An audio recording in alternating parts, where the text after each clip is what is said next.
the events of a previous story, The Dominators, the Doctor had to use the emergency unit in the TARDIS to escape an oncoming lava flow. The unit takes them out of reality itself and into a world where fictional characters have become a reality.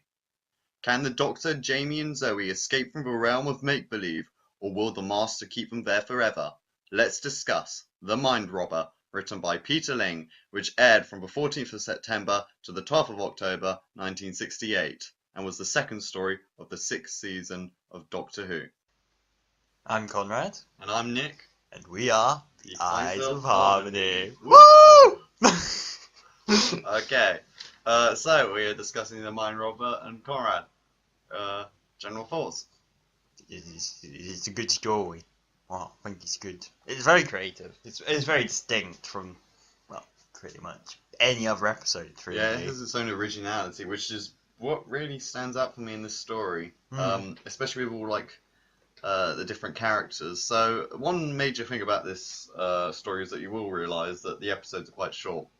Between 18 minutes, which is the shortest, and I think 21 minutes, which is the longest. 21 minutes, like 29 seconds. And that is because the story before The Dominators was supposed to originally be 6 episodes. Thank God it wasn't. Yeah. But due to script problems, they had to shorten it down to 5, which meant there was a week missing for Doctor Who. So they had to write an entire new episode, which is actually penned by Derek Sherwin. Sherwin. And that is the first episode, and basically that bit where they go to like the emptiness of nothing originally didn't exist. That was just made up on the spot. And that shows how well it was written, because it's such a captivating episode. Like, it's so eerie, it's so mysterious, and you just you want to know what's going on and you don't, and it's absolutely fantastic writing. Yeah, I mean, yeah, they very nicely tie it, from the end of the Dominators. I mean, yeah, right into action, which I like. Yeah, right into action, into the volcano, and then being unable to move. And it's surrounding them, and then they escape. Like, that was probably in the original one. That was originally Yeah, there. I'm sure that was. But then it's like the bit in between. But the most fantastic cliffhanger, I think, one of my favourites ever in Doctor Who, of the exploding TARDIS. Oh yeah, no, that is a cliffhanger. Oh yeah. Out of nowhere, it's like, oh, we should be fine. And the curtain sort of slowly rotates and spins down. And then, yeah, oh my god, the absolute belter of a cliffhanger right there. And then we get into the proper story. It's like kind of like a prologue, really. I think the first episode. Yeah, I'd say that. Story. Like you get a bit of a taster. You see the white robots, which are cool costumes.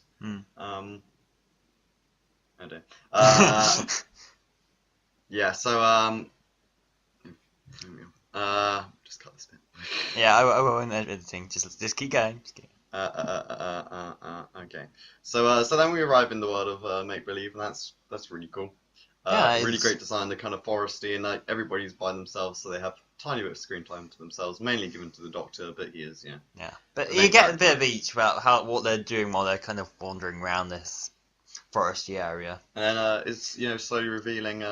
And then Jamie changes face, and that was really smart, because chicken pox. Yeah, smart. I mean, I would say the actor that replaced him doesn't entirely act like Jamie, but you can kind of see. It's there, and you can, and because like the story made sense that it happened. They're in a world where that could happen. It worked out. As part of the story, and I find it quite enjoyable that the Doctor builds it wrong. Oh, that's his nose, and oh no, I've done it wrong. Oh, it's great. Yeah. And then he realizes that the forest they've been walking in are words. Yeah. That was I was like, oh, that is so. I didn't entirely see that coming. So smart. Like, no, you just don't. There's nothing like. But it's not like, oh, well, we couldn't have ever guessed that twist, so it doesn't really count as a twist, because, well, we saw those trees constantly throughout it, Yeah. And then suddenly, they're words, and they're books, and they're sayings, And the child actors weren't too bad either, I think, for child actors. No. They were kind of weird, Actually, kind of all creepy, the other people, I'd say they managed the creepiness. And they give him basically, and then the Doctor solves a few riddles. I think he cracked the one about Jamie is safe and well. Yeah. But that I think he cracked it a bit too fast, because I had to it took me a while to catch up what was happening. I was like a hand with an H and what? But the Doctor's mind is fast. Yeah, I know, but maybe it should have been explained a little better. But great reveal of those soldiers, the soldiers which are on the DVD cover. Absolutely fantastic how it showed it was like new Doctor Who kind of style of first the walking.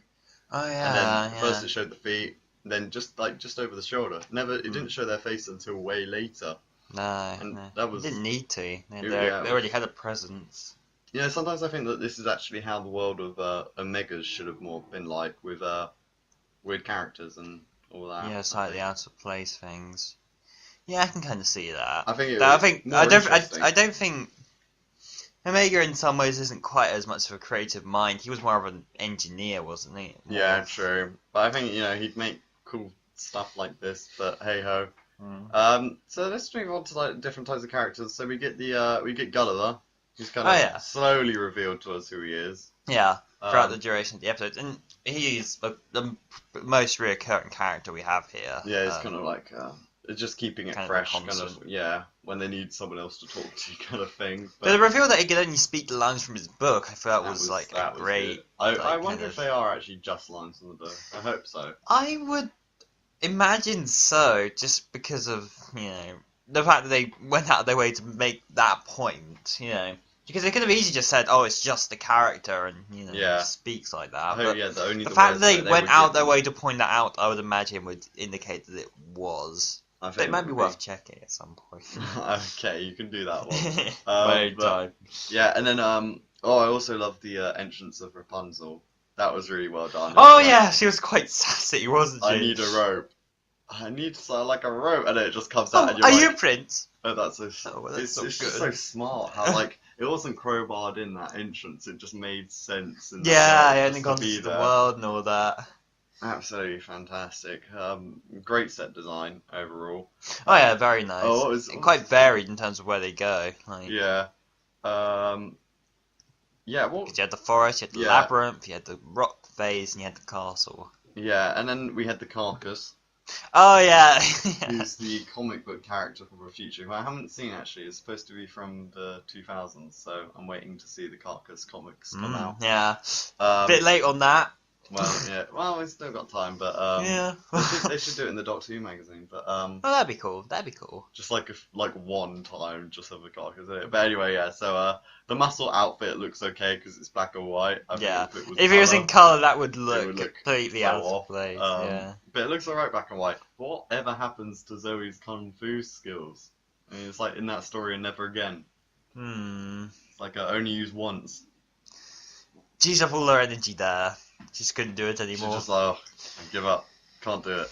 Too difficult. And we have the kind of the main villain then, which is the Master, who is not the Master. But he's the Master. Yeah. He's a Master, not the definitive. The Master of that land. Yeah. And he's a writer. I like that. He wasn't actually really evil. It was more the computer. Yeah. No. The what is it called? The Source or something. Well, no, he was completely kind of possessed. They were just using his mind. Just as you see after, he doesn't have any memory of what just happened. Which I thought was kind of weird, considering, he was kind of young when he was taken, according to him. So, if he gets dropped back into his world, well, he's been gone from this world for however long. Yeah, how does he turn to more normality? Yeah, it'd be kind of weird. I don't know.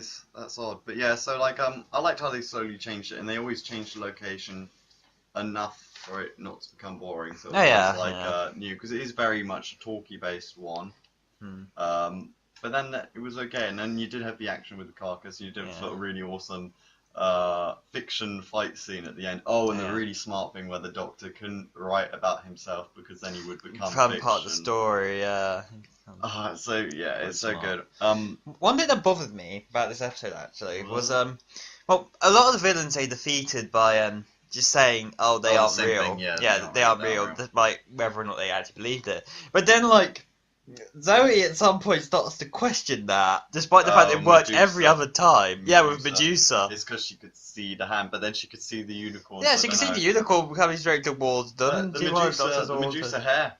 The hair animation was pretty nice. I like that. Oh yeah. It's kind of uses kind of. But I did like how they used the mirror or something else to so we could look and then. But I think that would be a problem for back then if the kids didn't know the story of Medusa. So they did have a line saying that was part of the story, so you just have to assume that. Maybe it intrigued them more to go and have a look at the original book. Well, that would be good because then it's teaching, isn't it? Yeah, yeah. I always enjoyed that story, so I knew everything about that one. And then the Minotaur, we see a Minotaur, the first time ever in a long-running history of Minotaurs being in Doctor Who. Yeah. 3 other times. The Time Monster, one's a Nimon, God Complex. There's other 3 times, but I like the unicorn, though. The thing is when it freezes and becomes 2D, they walk over to it, and it's running kind of away from them, not towards them, so I kind of get a bit confused by the angling, but, hey-ho. I mean, when it was flat, it made it so it kind of... It's know. just a plot thing. Nothing big there. See, I could think of nothing major wrong with this story. I keep trying to think of really negative things, but the things I wrote down are really small things, Yeah, the carcass. And Zoe's like you mentioned Zoe's kung fu earlier, but the fact is that she just picks up this guy and just throws him around several times. It's kind of just the same thing over and over again, really. The thing is, it's a kind of thing is same with John Pertwee though. It was kind of like block, throw, block, a throw, a block, a throw. But was they like could do more interesting camera 5 or angles. 6 things this time. It was just over and over again, just boom. Yeah. Boom! Yeah. Boom! Quite funny to see. Carcass. But yeah, thing is, she can't do that, but she can't break out of the jar, and all Jamie does is karate chop the top, and it breaks open. Yeah, it's a little bit inconsistent, but I mean, maybe it was metal on the inside and then thing on the outside. Well, yeah, true. When is the door not a door? A jar. That was a good one. Yeah. And she was in a jar, which is great. It was just a really great production, and like for all the problems they were having with Fraser Hines becoming ill, so they had to like add in that scene where he changed his face, the Krakatoa. In fact, just in general, they're having a lot of behind the scenes issues around this era, Yeah, this Patrick Troughton's last season was really a mess, really, with the Dominators not being ready, and then having to add an extra episode for Mind Robber, and then having to write the war games while it was kind of being made. They were filming episode 1 as they were writing like episode 7. It was ridiculous, but because originally it was supposed to be a 4-parter and then a 6-part finale, but that didn't happen. But then we got the war games, which is absolutely fantastic. But we'll get to that later. We don't want to go too far off topic, but the moment Mind Robber. Yeah, I'd say all the cliffhangers were pretty damn good as well. Especially when Jamie's kind of reading it like one gaze from a look and they'll turn to stone. Yeah. And it's like, it's kind of telling you like, oh my god, they are actually gonna, Zoe's actually gonna look. And oh no. Yeah. Build up and everything is really excellent, and constant moving, great interesting characters, and slowly unveiling the truth about what's happening. Why they're still there and all that. Also, I loved how Jamie and Zoe become fiction by getting squished by a book. Oh yeah. Interesting idea, but I guess it works in that world. Yeah, no, it does. I mean, it's a world where rules are defined by the master. Yeah. That's just how he puts it. I also found because when Jamie at one point he gets to the castle and then the book is kind of being written as through this machine for a little bit, and then you can see everywhere else. I always kind of pictured that as the writing of the Target novel version. It's just being written there and then just through the computer. Cool. Yeah. Yeah. That would be odd because Yeah. That's cool. That's a cool idea. Yeah. But yeah, so and the ultimate plot is actually kind of interesting, making because of course the old writer's getting a bit old, and Doctor seemed like a good replacement. Exactly, and then they do call him immortal, which I'm like, well, it's not strictly true. Yeah, But, it's you not know. strictly true, but say if he's sitting in the chair his entire life, he would, like, it would go so slowly, because, like, a lot of the Doctors are killed somewhere or another. If he's just sitting in the chair this entire time, then, like, his regeneration would take a very long time until he regenerates. I mean, he can regenerate with old age, but, you know, I imagine it would take a long time. Yes, yeah, and that would be really horrible, just sitting there constantly writing and making up stuff. Thing is, my question is, what is that original brain thing? What's it called? The control room, you know, the thing which he's actually hooked up to, the thing which is kind of controlling him. Some I wonder outer what made dimension it. being. Yeah, it's odd, but it's kind of like I kind of like not knowing because it kind of had that kind of still that mystery to the world, like not knowing everything about it still. Yeah. It was The context odd. of the story. One thing which was a bit crowbarred was when Zoe's like, "Oh, I want to get out of here," da, da, da, da, da, and then she walks through the alarm switch thing, and then that gets set off, and then they get taken to the master. Yeah, I was like, "Oh, crowbarred." It should have been. Dear. It should have. Yeah, it should have been. She saw someone or something, so she walks over to them. It should have been more like that instead of, "Oh my god, all of a sudden I've become a massive coward," and oh god, no. Something's a bit off about this. I'm getting out of here. Oh. Oopsie. Oopsie. And then, like, the Doctor wanting to go find the leader anyway, so it's like, so why don't you just cut it? Yeah, why don't you just cut the beam earlier? Yeah. Guess he just didn't think of that. But yeah, the Master, I'd say, is probably the most kind of... He was generic until we actually found out more about him. Yeah. I was like, okay, look, generic villain, haha, wants the Doctor... Manipulating, the hand shot. The thing is, he's a lot like Omega. He wants the Doctor to stay in his place while he leaves. Pretty much. Although, actually, I'd assume... I don't know what they would do with the old writer, but, like, yeah. They just want to replace him. I don't know how, but, like... Probably just rid of him. Either kill him or get rid of him. But yeah, that's what I was saying. it's kind of the same kind of thing of getting rid of, though. But yeah, I'd say it's probably... Yeah, I'd say this is, episode 1's cliffhanger, definitely one of the best. What the other one's Medusa, Unicorn, what's the other one? Oh, the book squishing. Oh, yeah. And the ending's really abrupt. The time comes back together. It just suddenly appears together, and it, And you're like, okay, are they back? Then, like, you know, you would kind of assume that in, like, some other abrupt endings, that they would continue it maybe in the next story. But as far as I remember, in The Invasion, they don't. No, they just land in the field. Yeah, pretty much. It's like, there's no transition there. I just thought like, oh, okay, that's the end. Okay, they're not like a TARDIS scene going, look, we're back to normal. Usually they had like a nice safe word saying that, hey, look, we're all alright. You can sleep tonight. You can sleep tonight, kids. Yeah. Don't worry, they're all okay. But this time, no. You gotta guess. That's the end of Doctor Who. It's not there forever. You just get stuck in the white void. One thing I found odd about the TARDIS was why the wallpaper around things. They were wallpaper. I'm pretty sure they didn't look 3D. They looked like they were wallpapered on. I didn't notice that actually. I noticed, and it looked.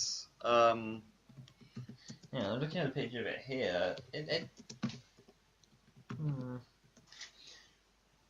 I just think, like, I'm wondering if it looked wallpapery, especially when it was in motion as well. When it was like, when everything was moving, it looked all kind of flat, and I was wondering what happened to the what happened to it, you know? Yeah, there's one of Zoe, and it just looks all flat. Yeah, no, they're not 3D; those are flat. Okay. I'm just wondering. I wonder if they lost them or something. Yeah, you can actually see. Look, there's a mistake. At the moment, we can see a mistake. We're looking at Doctor Who mistakes. Yeah, we can see the top of the set. I can edit this in later. Now you can see this actually a definite proof that it's wallpaper because the round things kind of stop halfway through. Yeah, that's odd. That's odd. Just a random thing. Maybe changing of location of where the TARDIS set was, because I mean the main console is easy to move. Oh yeah. And all that. But yeah, costumes are brilliant. I mean, the toy soldiers are creepy. Robots thing is, I would give the robots credit, but then they come actually from another series. They were actually loaned. to Doctor Who. They were in a television series called Out of the Unknown. So that was, they were kind of used. Yeah. So it saved money. True. I was like, oh my god, look at those costumes, they're great. And sadly, not Doctor Who. But they used them effectively. Build. So yeah, but they were used great. And they kind of, I wonder if originally it felt in that final script where they're in the library, because I mean, originally that void area obviously didn't happen. So I wonder if they were like, oh, let's just use the robots here as well. I'm wondering, or maybe they just decided to have robots twice. I like their gun things though. One thing though, why do they keep firing at the main computer thing when Jamie and Zoe get out the way? Yeah. It's like, keep firing, we might hit them. Or it's like, oh, we started now. It's very slow reactions. Very slow reactions. But aren't they written by the computer? Well, actually, if you're being shot at, you know, maybe you're not really paying attention. And then the robots exploded. Yeah, they did. That's what I'd do if I was a computer. But or maybe the computer couldn't write itself into the script, because then it would become fiction, and I don't know. Who knows the rules? Not us. Oh. But yeah, it was really enjoyable just sitting through it, and it's not one that people often talk about. I think it probably often gets missed out. Yeah, it gets overlooked by the other Patrick Troughton era stories, but I think it is one of the best, I would say. Though there are a lot of the best, like Patrick Troughton is a really, really hard the world, competition, you know, Web of the Fear, invasion, War Games. It's a ridiculous era for them to fight out really. Doctor Who. So you can kind of understand why it was overlooked, but at the same time, yeah, if you kind of overlooked it before, give it a second look. I think it's worthwhile. Definitely worth it. I mean, I can't see why this one doesn't get talked about as much. You know, it's just crazy. I'm just gonna look at dynamic. Like I said, I think it's just the era. I think it's just overshadowed. I'm gonna look at dynamic ratings, which is basically a site which people have reviewed stories, and some I agree with, some I don't as much. I don't believe Blink is the best ever, because on rewatches no. It goes down. It works well once, really, but we'll get to that. We'll get there, but I'm just going to try and find the Mind Robber on here. I mean, the highest is Web of Fear, and then second highest for Patrick Troughton is the War Games. Tomb is 37, actually, which I think is a bit low. Yeah. But yeah, still going down. If I get past oh no, there it is at 82. That's not too bad, actually. I expected worse, but I think it's definitely better than some other stories which are above it, in my opinion, because I really enjoyed it. I just found it magical. I found it smart. I found it really different. Yeah. Some people didn't like that. I was looking at the initial kind of reaction to this story, and a lot of people were like, "Oh, it was too different. It was too magic and stuff, and not science fiction." I'm like, oh, for heaven's sake, why they have can't a we machine try that can something go different? anywhere. Yeah, This is the only one where they've done something like this. Put characters coming to life. Yeah. I'm pretty sure. Or like not as like advanced as this one with all like the riddles and stuff. The closest thing I'd say to this is the Celestial Toymaker. That is the closest thing with those kind of clowns and toys coming to life. It does kind of evoke a similar feeling. You're right. That is the one thing, but then it's just different, and it's got Patrick Troughton in it, who's just charming as ever. Of course, with the he's kids, always great. I mean, it's absolutely fantastic, and that's kind of really general thoughts. It made me feel really happy watching it. It made me go, geez, I'm definitely going to come back to this one, within like 2 years' time, because it's one I want to come back to often. It's one which I think I'll take with me places to enjoy quickly on, holiday and stuff. It's one of those ones which I just want to watch again. Like the Aztecs or something, so yeah, I'm gonna go 3 good things.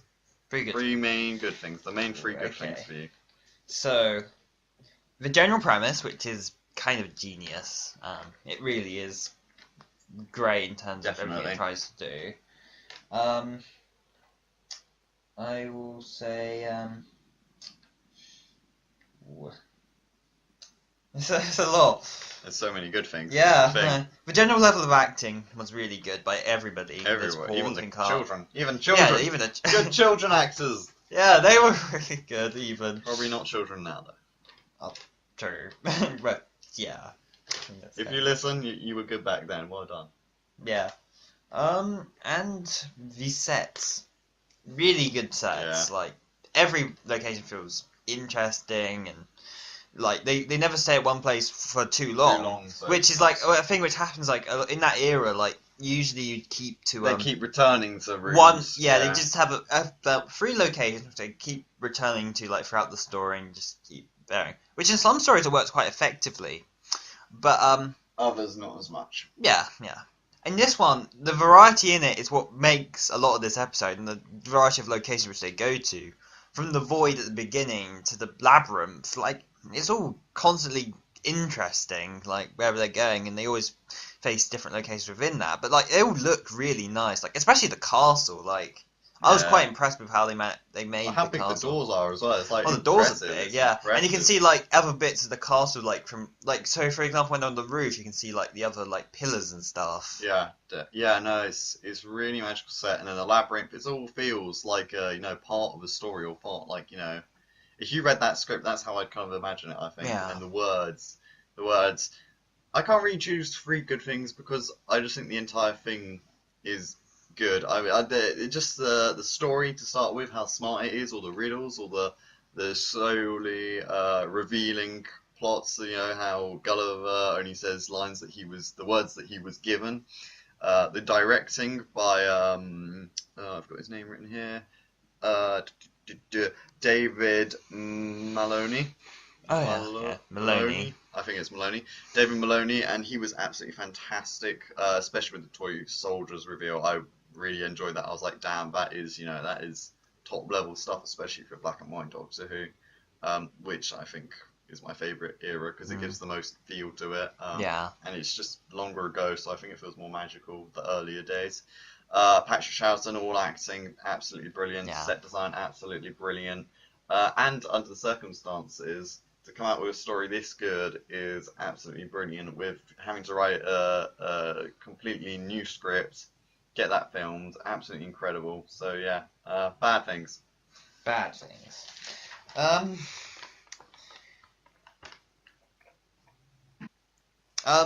Jamie and Zoe, I think at some points rather do the dialogue at several points comes down to them speaking the obvious. I mean, I know that's kind of a recurring thing throughout that era, but they do that a lot in this story in particular. I pointed out, they just sort of a lot of it is just like, okay, we didn't need that line there. I guess it's just script padding, really. Yeah, I'd imagine so. But still,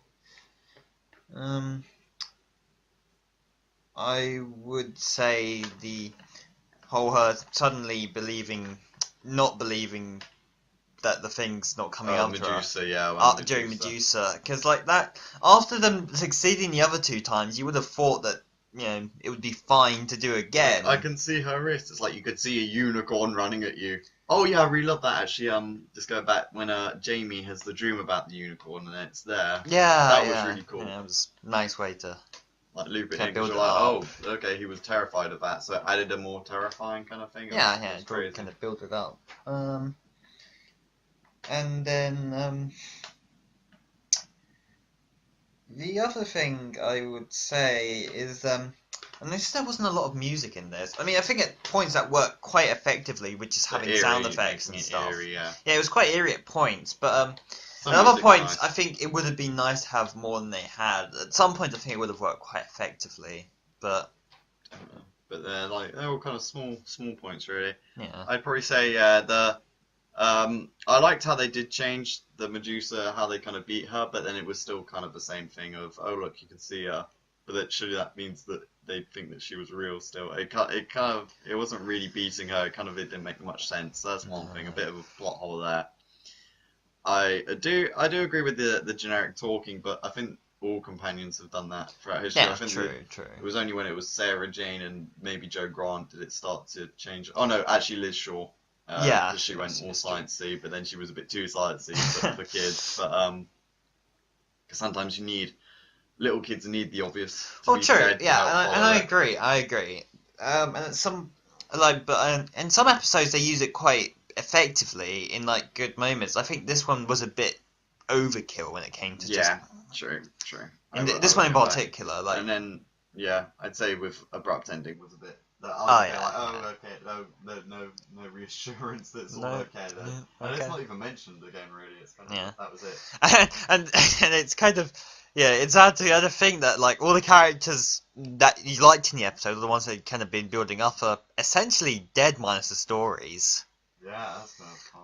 Yeah, I mean, they haven't addressed that or anything. Bye, kids. Yeah, it's kind of like a Link's Awakening. Yeah, it is in a way. Where wake up, windfish. Yeah. And everything. Everyone dies. And then Marion becomes a seagull. Just like takes a dump on Link, like screw you. And then Link's just like, we can make this work. Well, he's stuck out at sea, so desperate times, desperate measures. Yeah, so I guess the nerdy is that Dominators was originally supposed to be 6, and it became 5. Yeah. And then this one had to be extended from 4 to 5 to fill in the gap. The first episode is actually written by Jack Sherwin, who was the script owner at the time. But Peter Ling actually still gets the credit, which I guess makes sense, really. Yeah, well, it's kind of his story. His characters and his premise, he just wrote the lines. But he does a really good job and makes it super eerie. Yeah. And, yeah, so the fluid link that breaks as they're trying to get away from the lava flow, first time mentioned in the Daleks' first Doctor story. And it is also a thing which makes Jamie and the Doctor evacuate the TARDIS in Wheel in Space because it's leaking. So that's a cool add all the way back to then. Yeah. And the reason for Jamie changing was Fraser Hines got chickenpox when they were about to shoot the second week, so they had to quickly scribble in that scene where he attacks the English red coat. That's it, red coat, and gets gassed in the face and becomes 2D. It just does. It just happens. This is the first time we see a Minotaur in Doctor Who history. His other appearances are in the Time Monster, the Horns of Nimon, and the God Complex. So there's quite a lot of Minotaur action going on, if you like Greek stuff. And then the White Robots, of course, which attack Jamie and Zoe mainly in the Void area, and then at the very end, they came from a British science fiction television series, Out of the Unknown. So that's gotta be nerdy. So I got one more. Well, it's not up, but it's just that the TARDIS exploding is a concept they would later return to. Oh yeah, definitely. Yeah, they do it. I think this is probably the best time they've done it though, with the breaking doors, and it's the it's most effective because the other time didn't really have much impact. It was kind of weird how they did that because it didn't. The Big Bang, it didn't really. They should have shown it like that exploding, and then they also try and kind of destroy the TARDIS in the Stolen Earth, or what is it, Journey's End? It's in Journey's End. Yeah, they do. But it doesn't explode like that. I doesn't like the explosion. See, it's cool. The thing I like the DVD cover with the toy soldiers and everything, and then you can see the forest of words in the background. You see the master. I think it's you see quite nice. you see Patrick Troughton. One thing I am kind of annoyed about is that they show the TARDIS exploding on the cover.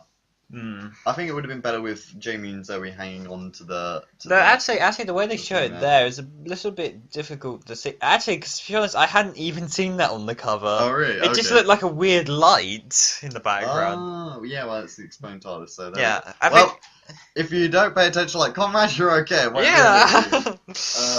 But yeah, I originally thought it was a weird light, but then I noticed it was the explaining TARDIS.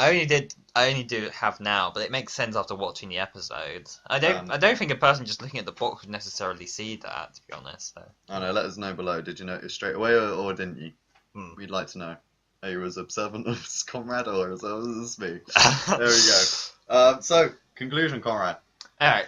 For this episode, I really liked. It made really good effective use of its sets, its premise, and its acting was all really high quality stuff for the era, and actually just in general, it was really some very high quality stuff. The place which you can give a kind of minor, but they're still nevertheless there, there were some. There's always problems. Yeah, of course, there's always, in every episode you can find an issue somewhere. But yeah, I thought everything was done very effectively, the plot was really good, everything felt like it had weight, and just a really good story in my opinion. That's why it gets my rating of 9. Out of 10. Yes. every time. Gotta say out of 10. Sorry! You'll get there one day. I Our was- final podcast server, you'll get there. Okay, so my conclusion. The Mind Robber... The Mind Robber is a magical story doing something very different to Doctor Who, with the excellent balance of characters and locations and slowly revealing what is happening throughout the 5 episodes makes it engaging and incredibly enjoyable.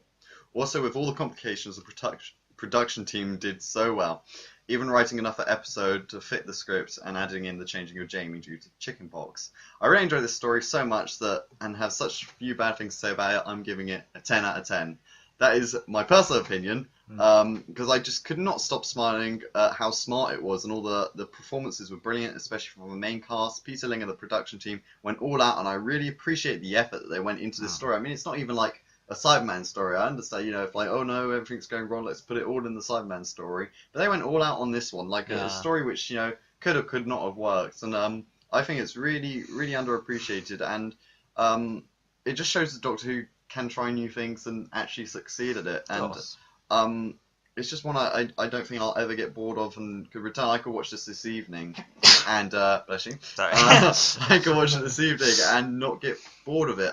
It's just I can't mark it down any because of the negatives are just so small, and they're negatives which are in every episode. So Yeah, true. I have to give some episodes a 10. I think it does have a few like points of like negative of its own. Yeah. Which is why I put it as a 9 and not a 10. Yeah, But yeah. it's still a really good story. I just, in my personal opinion, I just absolutely adore it, and I just cannot fault it to make it any lower. I mean, it has got faults. I'm not saying that it's the perfect ever episode, No. but I mean, I have to give some episodes 10 to show that this is the best that Doctor Who can be, and I believe that this one is because it's just so different. And then, because if I gave like all the Dalek ones 10. It would be boring for everybody who was like, oh, let's watch all the Nick's top, the 10s out of 10. So some of them I think I do It's deserve like, it. I like because it's different and it works and it's enjoyable, and I mean, shorter episodes kind of help it flow a bit better, I think, as well. As, but you don't really notice that it's that, and there's very few scenes where it's actually slow because you're always revealing new stuff and new rules, and you've got to remember all these new rules about not writing about yourself, and it's just so smart, and all this world he created, absolutely brilliant. Yeah. So personal opinion, I just like it that much to give it a 10. Maybe it might drop to a 9 in a few years, but at the moment it's a 10. I like it as a 10. Fair enough. Yeah, it is fair enough. Yeah, it is. My opinion. Yeah. Probably some other Patrick Troughton ones will get a 10 as well, though, because Patrick Troughton, Oh yeah. damn, his stories. I can already see a few which I might. Yeah. You've got my complete collection. Wait and see, users. But yeah, we won't give anything and away. See. So thank you very much for listening to our thoughts on The Mind Robber, which is one of the an existing one of Patrick Troughton's in the way that like not many exist for poor Patrick Troughton. I mean, I'd happily swap some here and there for Others. for like the Abominable Snowman. Hey, who wants the time and Ronnie? God. Well, I mean, I don't know how that one would get lost though. The devil. He has his ways. Oh, Sign a contract. Worth Worth it for the Abominable Snowman. Or Power of the Daleks. Evil of the Daleks. God damn it. Why did we have to destroy them? God, why earlier generation? We're gonna that'll be a separate podcast at some point. We're planning maybe Missing stories. Yeah. Anyway, yes, so subscribe or not, your choice. It's totally up to you. Don't just be that one guy that just decides, you know what, I'm just gonna do it just because these guys told me to. You gotta think Gotta be about sure. it for yourself. Yeah, you gotta know. You gotta really, really appreciate our sayings. Don't become fiction. Don't become fiction. Be fact. And don't get killed by unicorns who are charging at you. Because, and if you don't think it's real, just say it and it will Can go be an away. embarrassing way to go. Just on your tombstone. Rest in peace, Jeff. Impaled by a unicorn. God, but that'd be quite scary, a unicorn actually charging. Horses are scary charging at you. Yeah, I haven't actually had one charge at me. Well, just watch Battle of the Bastards, Game of Thrones. Damn, like Jon Snow out there. Oh, I need to watch back from the beginning because I haven't really watched a lot of it. shame. Diddling. Shame. I'll get to it. You'll get that. Anyway, this is Doctor Who, not Game of Thrones. So, Yep. we will see you next time. Thank you very much for listening to the Eyes of Harmony. See you next time. Yeah, well. Bye. Boy. Exploding TARDIS.